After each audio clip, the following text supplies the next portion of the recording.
Hey, what's going on, gang? Nate on the Stone here. Welcome back to my channel and to the 60th episode of The Rolling Stone. And gang, the weeks go by and the world continues to get crazier. I was listening to Mark Stein, whom you probably know is my favorite commentator, which kind of shows how old-fashioned and behind the times I am.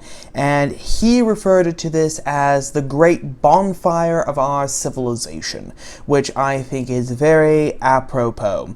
But nonetheless, we are here. We are going to talk about it, discuss it. We are going to rant against it. We will not go silently into that long good night. So, first story for this week.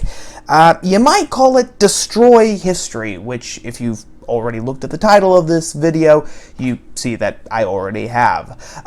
We have seen, this past week, we have seen a rash of madness engulf not just the US, but also the entire Western world in regards to the history of the West.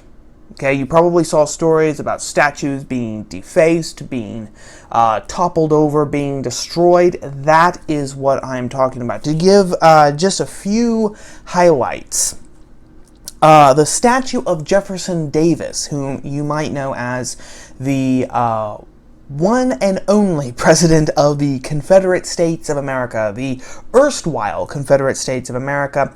He was, his statue actually, in Richmond, Virginia, was beheaded and toppled over. In Byrd Park, also in Richmond, Virginia, a statue of Christopher Columbus, actually the very first statue of Columbus that was ever erected in the American South, was torn down from its pedestal, set on fire, and then thrown into Byrd Park's pond. Another statue of Columbus in Boston, Massachusetts was similarly beheaded.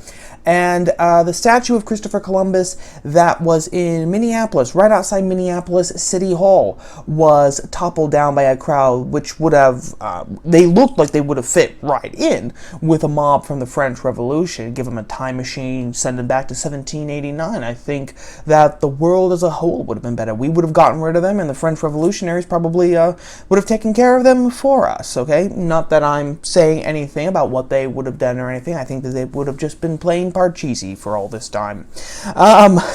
Continuing on, Governor Blackface Northam. You know, it's a wonderful, ironic time, just to diverge for 1 second, it's a wonderful, ironic period that we live in. Tragic irony or poetic justice, as the Penguin says in Batman Returns. When the governor of Virginia can be caught dead to rights in blackface, when photographs of him in blackface can resurface, and he's able to weather the storm. Nothing bad happens to him. He keeps his job, he keeps his prestige, he keeps his political ambitions intact. The statues of guys who have been dead for, I mean, in some cases, you know, almost 500 years now, they do not get so lucky, because you see, Governor Northam is woke. They were not. But anyway, Governor Blackface Northam wants to take down the equestrian statue of Robert E. Lee, also in Richmond, Virginia, a statue which many people have referred to as the soul of the city. He wants to shove it into storage and then its fate be decided by some sort of commission or committee with public input, of course, which probably means whatever the mob says. Whoever shouts the loudest in this brave new world of ours, they're the ones who get their way, it seems. Another statue, this time of a guy named John Castleman in Louisville, Missouri, in Louisville, Kentucky, has been taken down because when he was 20 years old, he dropped out of school and joined the Confederate Army. Right? He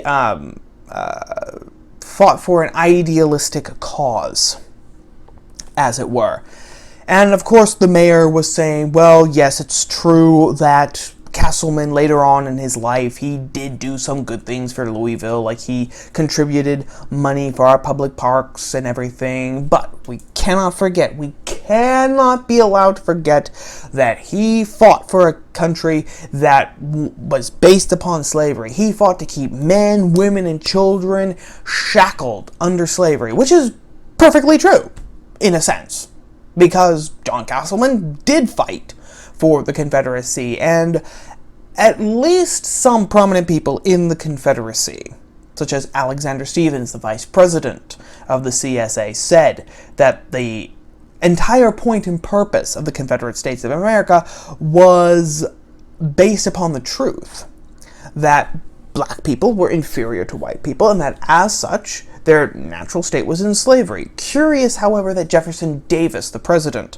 of the Confederacy, never said that. In fact, never even said anything of the sort, or even said exactly why the Confederacy existed, except that it had to exist because the tyranny of the North in Washington, D.C. was getting intolerable, and they had to rebel and secede like the colonists had in the American Revolution.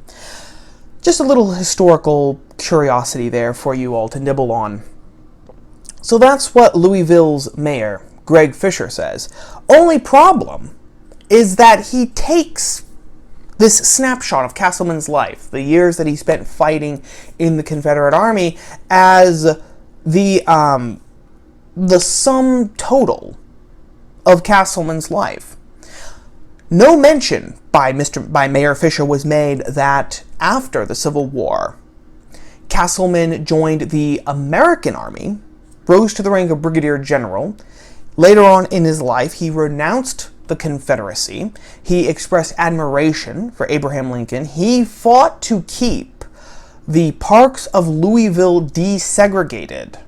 I mean, segregationists were trying to say, okay, you know, black people, you can have this part of the park. You can't come around near where the white people are. He fought against it. He said, no, the public parks are for everyone in Louisville, regardless of their color. And, most interestingly, during World War I, 1917, he publicly condemned 3 white soldiers who absolutely refused to salute their black captain. But in this new world of ours, your entire life, apparently, can be reduced to a couple of years, and then no matter what you did before or after those couple of years, it's immaterial, because you will just be destroyed by the mob for having the wrong opinion, for fighting for the wrong thing, saying the wrong thing, etc.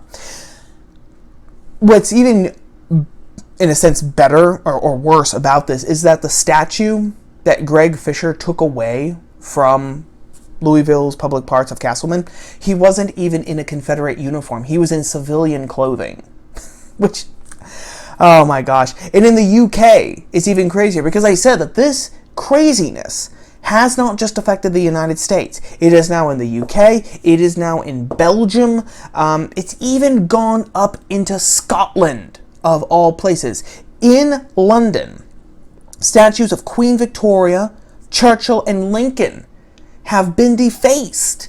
In fact, they had to close off. They basically had to create a box around the statue of Winston Churchill to keep these BLM and Antifa UK offshoots from defacing it or pulling it down. So now we have this irony of ironies, where the supposed anti-fascists, right, Antifa, that's what they claim that it means, anti-fascists, are now attacking the statue of one of the greatest anti-fascists of all time, Winston Churchill, who in 1940 was the only European leader who was openly standing up against Hitler, either because no one else wanted to, or because everyone else had been conquered already by the Nazi war machine, by its blitzkrieg, as they called it. So there we have that irony. The University of Liverpool, meanwhile, they have said that Gladstone Hall, named after William Gladstone, is going to be renamed. They can't have a building named after William Gladstone, even though William Gladstone, who is the only man to be the Prime Minister of Great Britain 4 separate times, he was actually quite liberal. Very forward-thinking for the 19th century. He was for Irish Home Rule. He reformed the civil service and the justice system. He wanted to expand suffrage to agricultural workers. So, because at that time in England, like, here in the United States, you had to own land in order to vote. You had to be independent in that sense. Owning your own land, it was, I believe, made you independent, right? No one was going to be able to sway your vote because, of course, the problem with living on someone else's land and being beholden to that person for continuing to live in the house and the land that you basically rented from the landlord was that the landlord could come around on election day and say, hey, you're going to vote for this guy. So it was a way of protecting the integrity of the ballot, as it were. But Gladstone actually said, no, we need to reform it. Those agricultural workers, they're Englishmen just like the rest of us. They are members of this great empire that we have built. They should be able to allow to vote. Their representatives should be sitting in the House of Commons. In fact, the people loved William Gladstone so much that his nickname was the People's William. Never mind, a building at the University of Liverpool cannot be named after William Gladstone.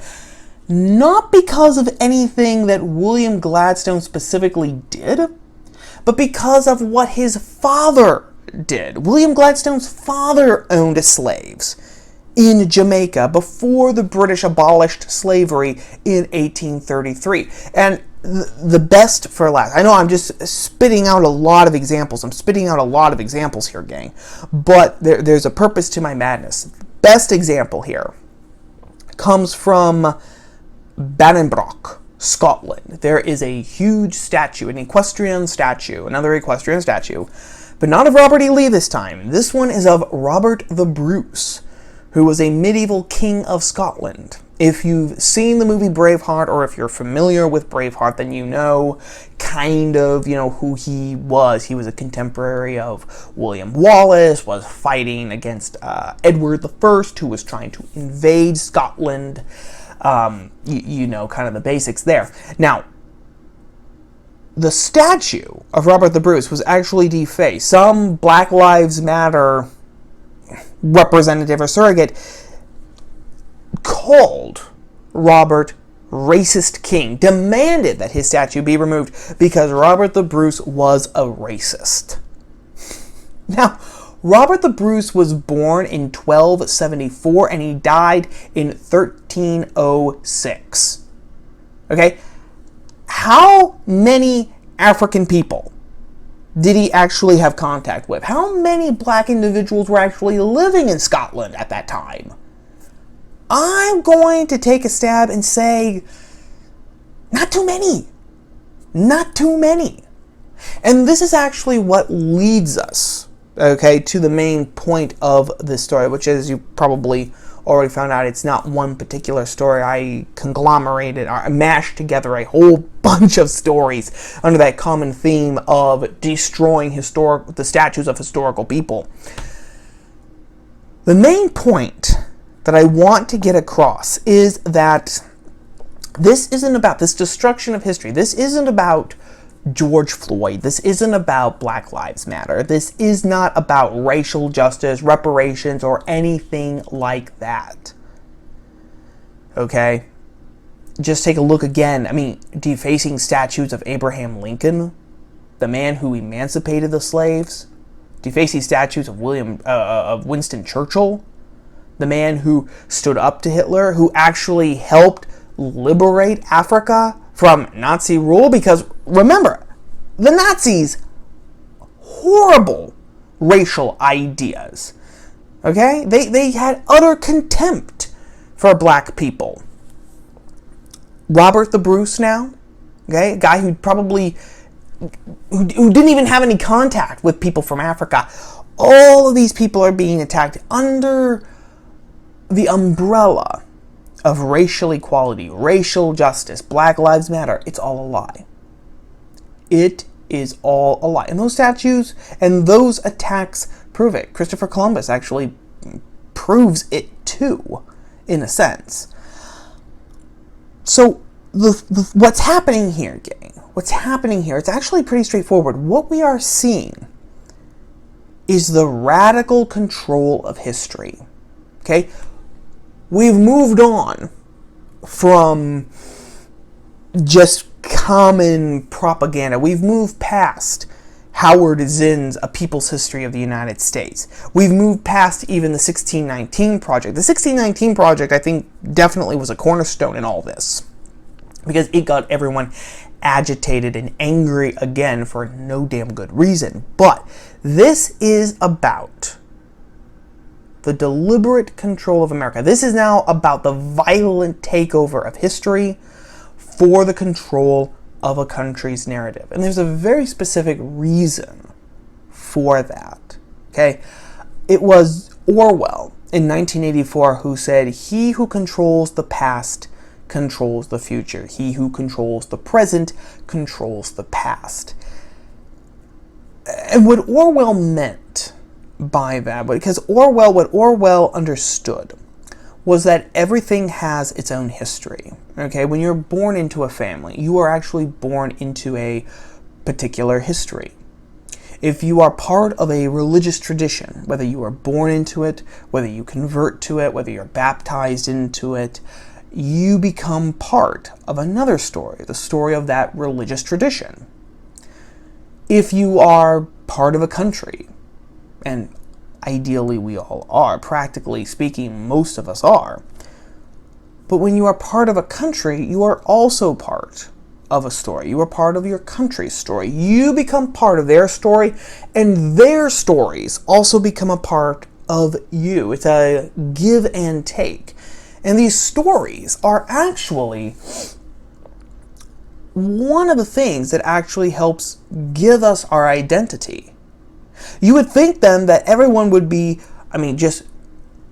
would just love these things, right? Because identity is it's so important these days. It's become almost a god anymore. But again, only the right kind of identities, right? You don't have a good identity if you're a Caucasian anymore, if you are of European descent, of any sort of European descent.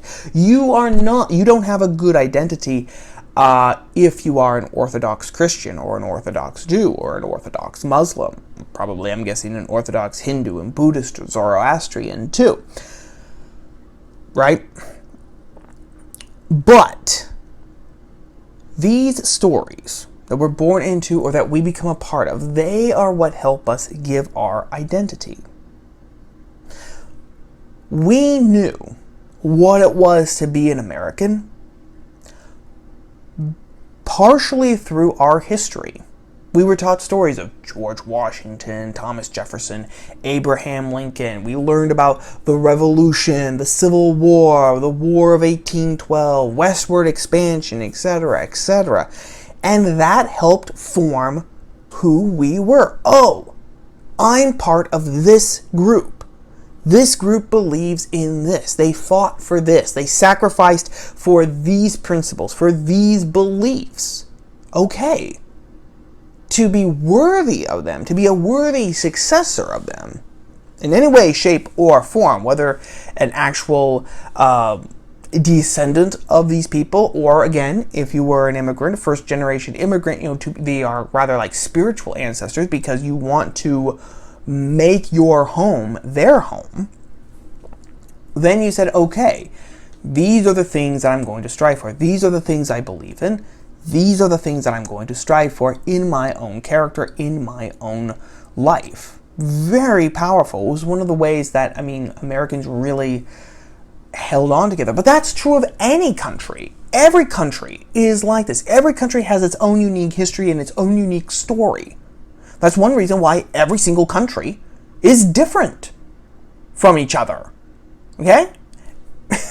It's wonderful, really, when you sit down to think about it. But what happens? What happens when that history is taken away? What happens when that history is blown up? That narrative is gone. And that source that we were able to look at, that we were able to grasp, to form a part of who we are, to understand who we were in large part, where we fit in, who our people are.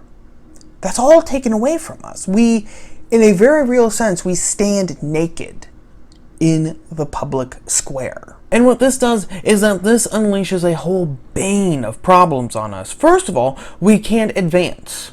I had a history professor one time tell me that we only see so far because we stand on the shoulders of giants. Very true. He was talking specifically about history, but it's true about countries, civilizations, societies, and the like. We can only see so far because we are building on what was actually bequeathed to us. So there's that. If you erase all that history, there's nothing left to stand on. Which means that all of a sudden, instead of seeing from way up here, you're actually seeing way down here.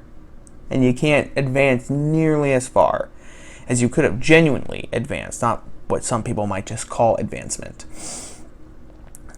Even worse, when the story is gone, and we are left standing naked in the public square, what that means is that we're going to have to be clothed again. But who is actually going to be clothing us? Who's going to be distributing the clothes? And what sort of clothes are they going to be? It's going to be the people who actually destroyed the history in the first place. So this group of people, here it's Black Lives Matter and Antifa. They are blowing up our history all over the West. People then cannot access the past. They can't link themselves to it. And they cannot, they can't forge their identity around that or use that as part of their identity. And then the very people who blew up their history, the very same people who did that, they're the ones then who give them a new story. They create a new story to fill in the blank space that was left. So really, like I said in the middle of this video after I gave all the examples, the end is control. Because if you can control the past, if you can destroy it, destroying the past is part of controlling it, because then you're given this glorious blank slate onto which you can put anything you want. And when you can do that, then you can control the people, because you are dictating the story to them.